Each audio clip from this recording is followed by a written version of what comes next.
Imagina a un hombre de Dios, regresando a casa, después de cumplir una misión directa del Señor Amba, montado en su asno, atravesando un camino seco y silencioso, de repente, un león salta y lo mata. Pero lo más extraño ocurre después. El cuerpo permanece allí, intacto.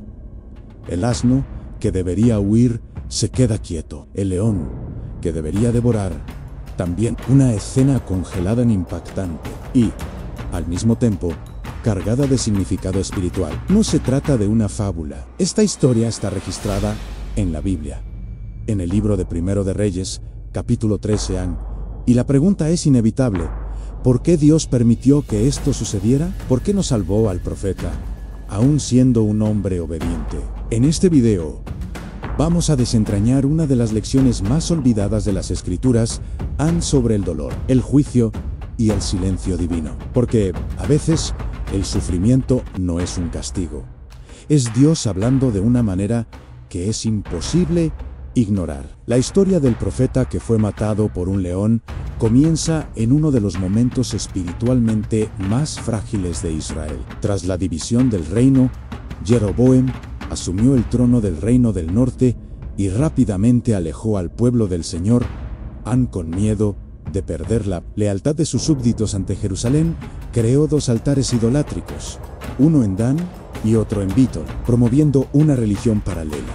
Fue en ese contexto que Dios envió a un profeta anónimo venido de Judá con una misión directa a confrontar la apostasía instaurada. Este profeta llega a Bitol exactamente durante una ceremonia en el altar falso, delante del rey y de una multitud. Él profetiza con autoridad: un hijo nacerá a la casa de David, llamado Josías, y sacrificará sobre este altar a los sacerdotes que aquí queman incienso en Primero de Reyes, capítulo 13, versículo 2. Como señal de la veracidad de esa palabra, el altar se parte ahí mismo, delante de todos. Irritado, Jeroboam extiende la mano ordenando el arresto del profeta, pero su mano se sale inmediatamente. Ante este milagro, retrocede y le pide al profeta que ore por él. El profeta intercede y la mano del rey es restaurada. En gratitud, o intentando manipularlo, Jeroboam lo invita a un banquete, pero el hombre de Dios se niega. Él había recibido una orden clara del Señor: no comas pan, ni bebas agua, ni regreses por el mismo camino por donde fuiste. Hasta aquí, su obediencia era ejemplar. Pero mientras volvía a casa, un viejo profeta que vivía en Bitol oye lo que sucedió y va a su encuentro. Lo engaña diciendo que también es profeta y que recibió una nueva orden de Dios. Podía ir a su casa, comer y beber. Aquel hombre de Dios cree en la palabra del otro profeta y desobedece a Dios durante la cena. El propio viejo profeta, ahora usado por Dios, lo confrontan por cuanto ha sido rebelde a la palabra del Señor. Tu cadáver no entrará en el sepulcro de tus padres. Más tarde, mientras seguía su camino montado en un asno, un león lo ataca y lo mata. Lo más extraño, el león no devora el cuerpo ni hiere al animal. Los tres, león, asno y cadáver, permanecen allí, quietos. Un retrato solemne de un juicio divino innegable. Tras su muerte, el animal permaneció allí, quieto, al lado del cuerpo. No fue casualidad. El asno, que debería haber huido al ver un león, se quedó inmóvil. Así como el león, que debería devorar, tampoco se movió. Era como si hasta los animales reconocieran lo que sucedió allí.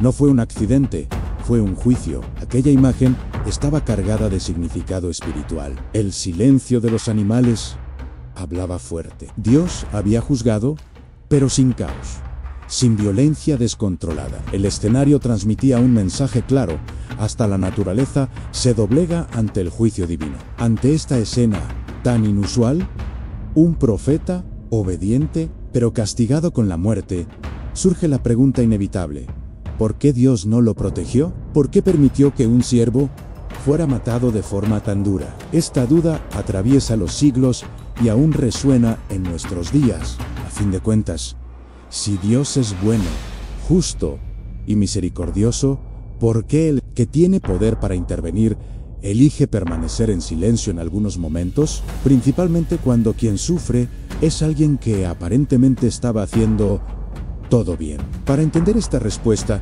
necesitamos mirar más allá del dolor. El profeta no murió por rechazar a Dios, sino por algo más sutil y peligroso, al confiar en una voz humana que contradecía una orden divina clara. Él eligió creer en un atallo espiritual, aún sabiendo lo que Dios ya había dicho. Este error nos enseña que la obediencia a Dios no admite adaptaciones convenientes, aunque parezcan espirituales.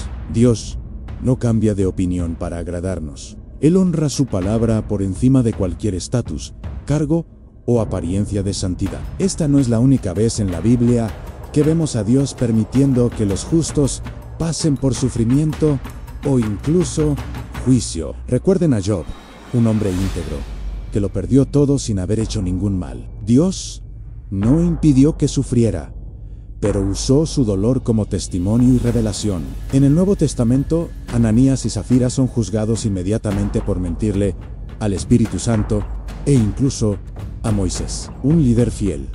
Se le impidió entrar en la tierra prometida por un único acto de desobediencia. Estos episodios muestran que Dios es soberano y justo, y su justicia va acompañada de propósito. No siempre entendemos los métodos de Dios, pero podemos confiar en que Él está obrando algo mayor, incluso cuando no interviene de la forma que esperamos. El profeta de Judá fue castigado, pero su historia continúa siendo una advertencia viva. Quizás el mayor milagro no fue la liberación, sino el mensaje que su muerte continúa transmitiendo hasta hoy. En la fidelidad de Dios no anula su justicia. La historia del profeta que fue matado por un león puede parecer, a primera vista, un relato distante, envuelto en símbolos y costumbres antiguas, pero al mirar con más atención, percibimos que esta narrativa nos alcanza de forma directa, confrontando decisiones que tomamos hasta el día de hoy. ¿Cuántas veces recibimos una dirección clara de Dios? ¿Por la palabra, por la oración o por la conciencia? Y, aún así, ¿damos espacio a otras voces? A veces, son consejos bien intencionados. Otras veces, son influencias con apariencia espiritual. Pero, si contradicen lo que Dios ya ha hablado, nos ponen en peligro. El profeta de Judá sabía lo que Dios había ordenado: no comas pan, ni bebas agua, ni regreses por el camino por donde fuiste. Aún así, él cedió a la palabra de otro profeta que afirmaba haber recibido una nueva instrucción. El error no fue solo escuchar al otro, fue dudar de lo que Dios ya había dejado claro. Esto nos enseña que la obediencia verdadera es innegociable. Fe no es solo empezar bien, es continuar hasta el fin. Y muchas veces, la prueba viene justo después de la victoria, después de la misión cumplida. Cuando estamos cansados, vulnerables, con la guardia baja. Otro punto importante de esta historia es el peligro de espiritualizar los propios deseos. El viejo profeta de Betel representa esa distorsión, habla en nombre de Dios, pero comunica su propia voluntad. Hoy, eso sucede cuando buscamos líderes, contenidos y consejos que solo refuerzan aquello que ya queremos oír, en lugar de desafiarnos a obedecer lo que Dios ya dijo. Y aún así, esta no es solo una historia de caída. También habla sobre la misericordia de Dios, que se manifiesta incluso en el juicio. El cuerpo del profeta no fue devorado. El león no causó destrucción más allá de la necesaria. El asno no huyó. La escena completa fue orquestada para mostrar que Dios tenía el control y que hasta los detalles obedecen a su propósito. Esta historia nos invita a la vigilancia. Obedecer a Dios exige atención, constancia y discernimiento. Y, más importante, nos invita a la humildad, a reconocer que incluso cuando nos equivocamos, Dios aún puede usar nuestras fallas para enseñar, corregir y alcanzar a otros. La muerte del profeta puede parecer injusta, pero al mirar con más profundidad, percibimos que Dios no lo rechazó. Lo corrigió con un propósito que trasciende el momento del dolor. Esta historia muestra que la obediencia parcial puede tener consecuencias totales y que oír voces aparentemente espirituales sin discernimiento puede alejarnos de la voluntad real de Dios, pero también revela algo aún más poderoso. Dios sigue hablando incluso cuando guarda silencio. Él enseña por medio de circunstancias, despierta mediante la confrontación y transforma a través del dolor. Y ahora, la pregunta es para ti. ¿Estás escuchando la voz de Dios o solo aquello que deseas que Él diga? Comparte en los comentarios. ¿Alguna vez confiaste en un consejo espiritual y después te diste cuenta de que te alejaste de Dios? Tu historia puede alertar y fortalecer a otras personas. Si este mensaje te tocó, dale like, suscríbete al canal y activa la campanita para no perderte los próximos videos. La verdad, a veces duele, pero cuando viene de Dios, también libera.